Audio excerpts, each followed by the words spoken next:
Hi everybody, I'm Shannon. I'm one of the unit-based educators here at Baylor St. Luke's. Today we're going to talk through the process of doing blood cultures. So we'll discuss first the equipment that we need to perform the blood cultures. You're going to need 4 culture vials. You need 2 orange top, those are our anaerobic vials. Anaerobic means without oxygen, so we don't want to introduce any air to those vials. And 2 green vials. Green means aerobic, so that means we can introduce some air if we have to into those vials.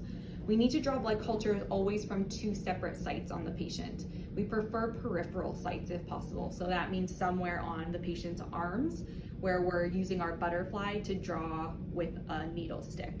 If we have to use a central line for our draw, that means we cannot obtain peripheral access. We need to have a special order from a physician to be able to perform that type of draw. You'll also need this transfer device. This will go on the end of your butterfly system. If you pop this inside piece out, your blood culture vial will fit right in there. So you'll perform your blood culture draw first, and then if you need to draw any additional labs after that, you can place this plastic piece on and click your regular vacutainers in there. The reason that we want to draw the blood cultures first is that we could potentially contaminate this needle with our regular vacutainers, and we don't want any of that contamination to transfer into our blood culture vials. You'll also need some alcohol swabs. You'll need 4 of them because we need to swab off each blood culture vial individually. And we'll need some form of chlorhexidine. It can be this form or it could be the chlorhexidine stick because we need to scrub the patient's skin with the chlorhexidine and allow it to fully dry before performing our stick. If we're using central line, we need different equipment, and we'll go through that at the end of the presentation. So the first thing you'll do is grab your vials. You're going to pop the top off of the vial, and then we need to open up our alcohol swab, and we need to swab off the top for 10 seconds, allowing it to fully dry, and then we don't want to touch the vial after that. There's a couple other checks that you need to do on this vial. So we want to look at the bottom and make sure that it's not yellow. If it's yellow, that means it's already been contaminated. We want to look at the medium in the vial, that's that kind of liquid that's in there, and make sure that it doesn't look yellow or discolored. If it does, that means that, again, it's already contaminated. We need to double check the expiration date on the vial as well and make sure that we're still within the limit that we can use that vial and it's not expired.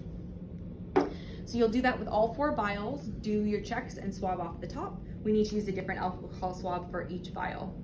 After that, we need to prepare our patient. So of course, we'll put our tourniquet on the patient. We'll identify a vein that we want to access, and we will attach our transfer device to the end of our butterfly system. We'll stick the patient after we clean their skin with chlorhexidine for 10 seconds. So we need to scrub for 10 seconds using a nice back and forth motion. We need to let that fully dry. It usually takes about 15 to 30 seconds. And then after that, we cannot touch that site again. So we'll stick them and we'll obtain our blood. We want to make sure that we put a full 10 mils of blood into each vial. If we are drawing from a central line, as I said, you need a separate order for that. What we need to ensure is that we change out this clear cap before we do the draw. So you'll take your old cap off, of course, make sure that the line is clamped off. We need to scrub this with chlorhexidine for 10 seconds. We need to prime a new saline lock to put on the end, and then we can draw our blood culture off of there only with a clean one. We can attach this transfer device right to the end of our plastic piece here, and then our blood cultures can be obtained from there using a 10 mil syringe. So we'll just put a syringe in there and draw out the blood that we need, and then we can transfer into the vials, or you can utilize this piece of equipment. You hook it up just like you would on your butterfly. Of course, we need to pop the plastic piece out, and that way we transfer right into the vial. So that's obviously the preferred method. The previous one that I mentioned is only if you don't have the equipment that you need. Just to recap our order of draw, we want to draw the green top vial first because that's our aerobic vial. We can have oxygen introduced into that system without causing contamination. And we want to draw the orange top second because it's anaerobic, and we want to avoid having oxygen enter the system as it will contaminate the sample.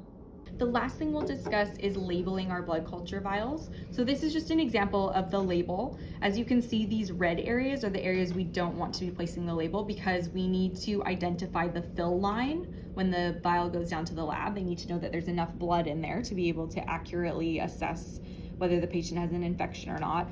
And we need to be able to have the scanner read all of these different barcodes that are on this side. So the only safe place to put the label is in that vertical up and down fashion within this green area. So if we're looking at our blood culture vial, it correlates to this blank space right here. If you go this way, we don't want to be covering this part, and rotating the other way, we need to keep all of this free from the label. So again, you'll label up and down in this blank area on each culture vial.